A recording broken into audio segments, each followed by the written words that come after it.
Hello दोस्तों, जैसा कि मैंने बता रखा है, मैं अपने YouTube चैनल पर कक्षा 9 और 10 की NCERT गणित की पुस्तक के प्रश्नों को हल कराता रहूँगा।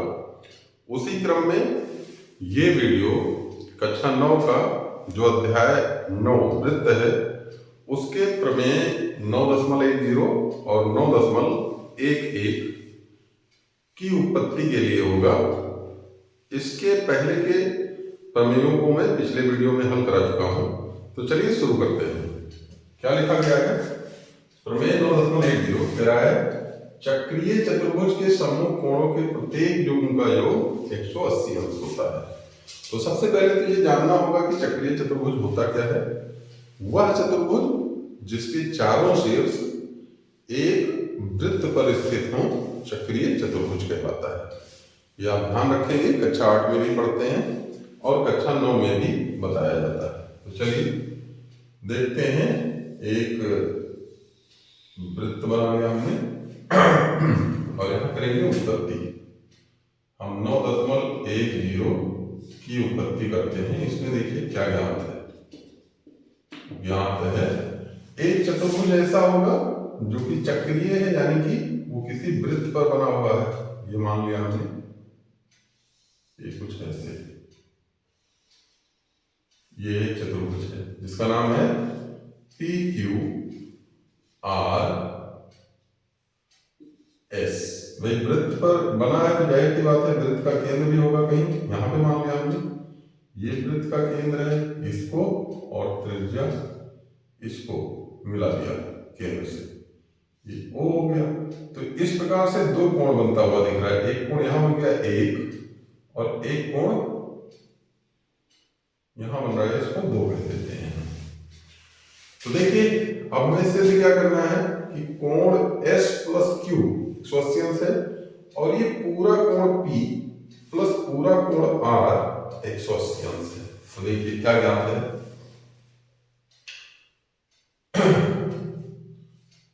चतुर्भुज PQRS O केंद्र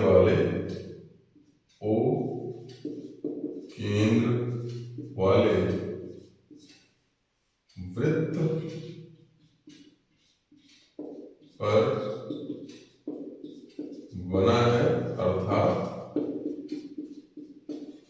चक्रीय है। इतना पता है। सिद्ध क्या करना है वो नोट करते हैं। सिद्ध करना है, क्या सिद्ध करना है? कोण S प्लस कोण Q बराबर 180 अंश पहला, तथा दूसरा कोण P प्लस कोण R बराबर 180 अंश। रचना में हमने क्या किया? OR तथा OP को मिलाया। OR व OP को मिला दिया हमने। उत्पत्ति करते हैं देखिए कैसे करेंगे। हम जानते हैं कि जो केंद्र पर बड़ा कोण होता है वो समान चाप द्वारा वृत्त के शेष भाग पर बने कोण का दूना होता है। तो देखिए चूंकि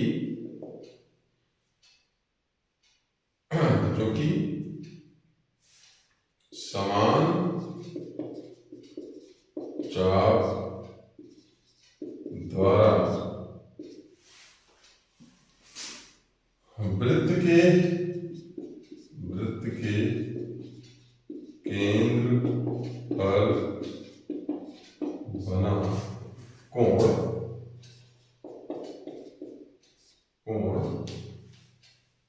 शेष भाग पर वृत्त के शेष भाग पर बने कोण का दूना होता है। इसलिए अब ध्यान से देखिए, जो ये चाप है पी क्यू आर, इतने बड़े चाप में क्या किया है, ये दोनों जाकर के यहां पे एक कोण बना रहे हैं, यानी ये कोण एस बन रहा है, और यही दोनों जाकर के कहां पे बना रहे हैं, ये कोण दो बना रहे हैं। तो यानी जो कोण दो होगा वो कोण एस का डबल होता है। इसलिए कोण दो बराबर दो कोण एस। क्यों? चाप पी क्यू एस के लिए, मैं इसे शॉर्ट में लिख रहा हूं, के लिए।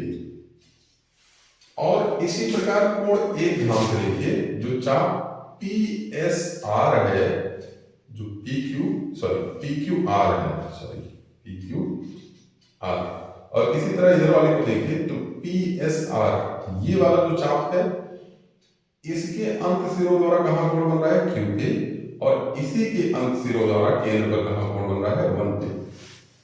तो कोण one equals to angle Q. ये कौन सा चाप है, चाप पी एस आर के लिए या के द्वारा लिख सकते हैं, के द्वारा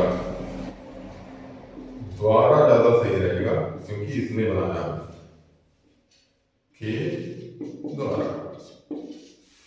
अब देखिए ध्यान से, अगर मैं इन दोनों को जोड़ दूं, इसलिए कोण एक प्लस कोण दो बराबर two angle Q plus two angle S, two कोण एस। अब देखिए दो कॉमन है तो दो कॉमन हो गया, क्यू प्लस कोण एस आ गया। और ध्यान से देखें तो कोण एक प्लस दो, कोण एक प्लस दो, ये पूरा गोल गोल बन रहा है, वृत्त बन जाएगा।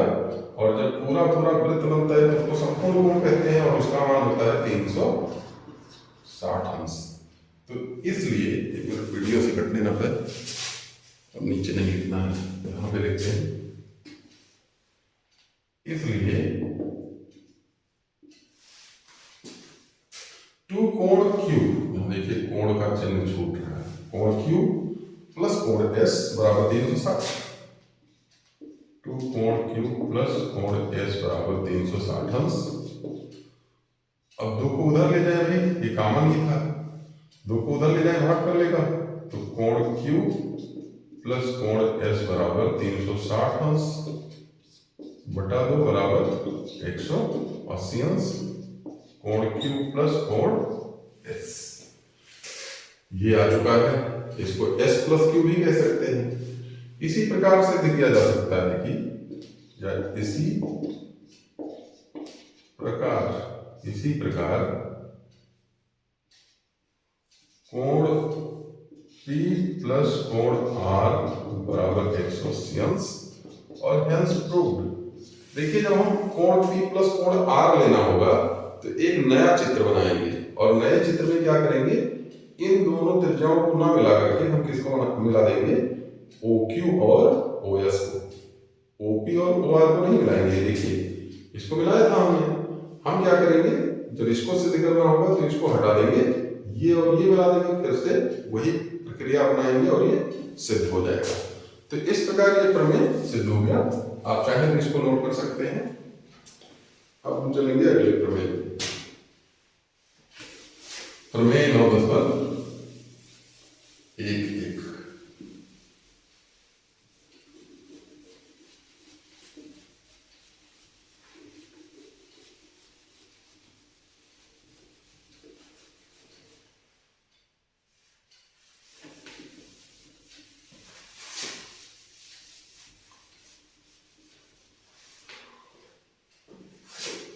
अच्छा, इसको नोट करने के लिए आप क्या करें, वीडियो को रोक लिया करें। कुछ बच्चों को नहीं पता होता है, जब नोट करना हो तो आप वीडियो नहीं रोक लिया करें, क्योंकि ऐसा तो हो नहीं सकता कि भाई उतने देर तक हम लिखा रहेंगे तो वीडियो काफी लंबा हो जाएगा।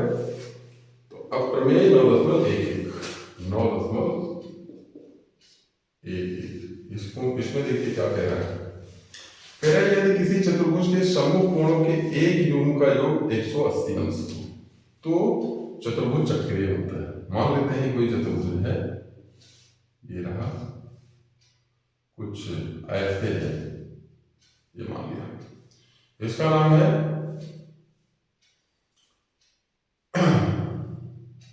मान लेते हैं पी क्यू आर एस सी मानते हैं, या ए बी सी डी मान लें, ए बी सी डी। तो इसमें क्या पता है, कोई एक यूनिट मान लेते हैं कि ये डी प्लस डी 180 अंश है, तो चतुर्भुज चक्रीय है, ये सिद्ध करना है।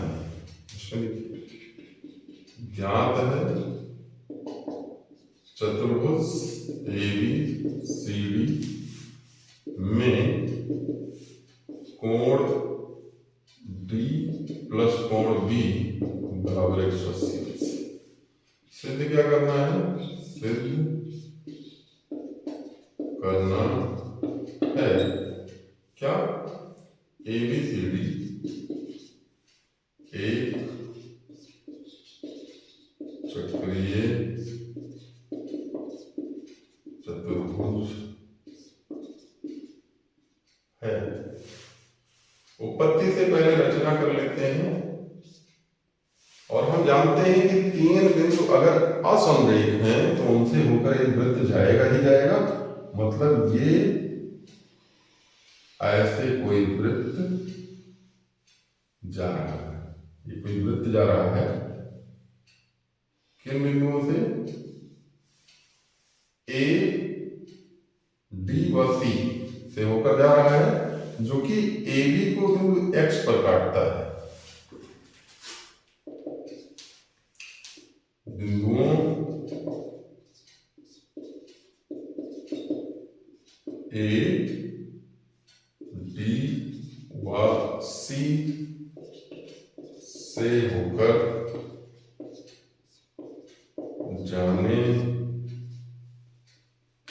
जाने वाला एक वृत्त खींचा,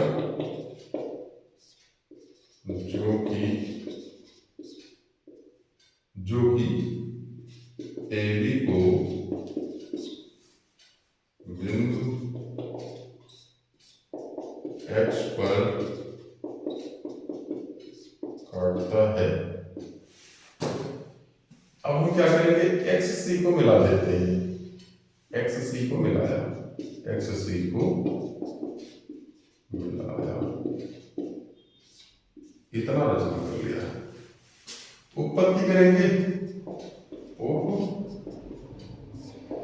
उत्पत्ति कैसे करेंगे भाई, देखिए जो हमें ज्ञात है उसको यूज कर लेते हैं। चूंकि कोण डी प्लस कोण बी बराबर 180 अंश, समीकरण एक बना दिया, और कैसे ज्ञात है।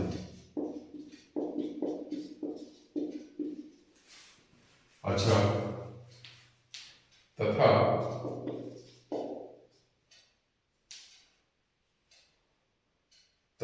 चूंकि वृत्त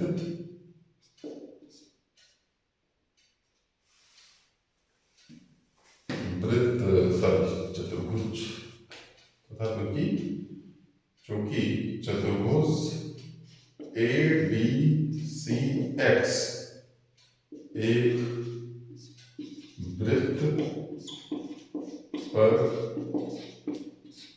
बना है, अर्थात चक्रीय है,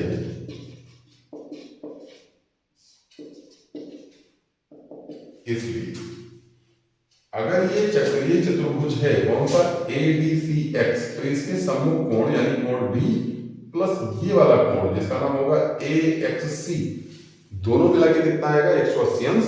पिछले प्रमेय, ये वाला जो प्रमेय है हम सिद्ध कर चुके हैं 9.10 में। तो देखिए, इसलिए कोण डी प्लस कोण ए एक्स सी बराबर 180 अंश, और ये समीकरण नंबर 2 हो गया। यहां कारण लिखते हैं चक्रीय चतुर्भुज के सम्मुख कोणों का योग, चक्रीय चतुर्भुज के सम्मुख कोणों का योग,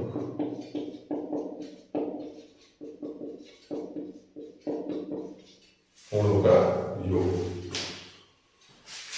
हाँ, अब देखिए ध्यान से, इन दोनों समीकरणों को घटा देते हैं।